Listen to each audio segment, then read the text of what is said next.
Hello everyone, in this video you will see how to make payment on Showmax. Start by signing into your Showmax account using your email address and password.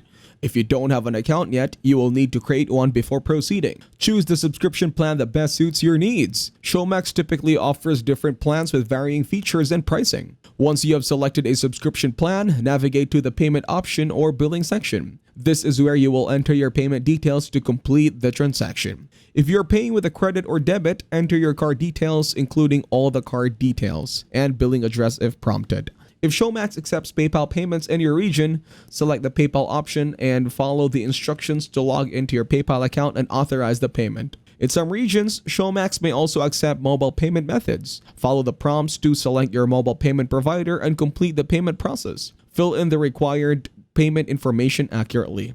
Double check the details to ensure there are no errors. Review your subscription details, including the plan you have selected and the payment amount. Confirm that everything is correct before proceeding. Once you are satisfied with the subscription details and payment information, click or tap on the complete payment or subscribe button to finalize the transaction. After completing the payment, you should receive a confirmation message or email from Showmax that your subscription is all good, and they will provide details about accessing the service. If you found this video helpful, you can thank me with a like and subscribe to the channel. See you in another video.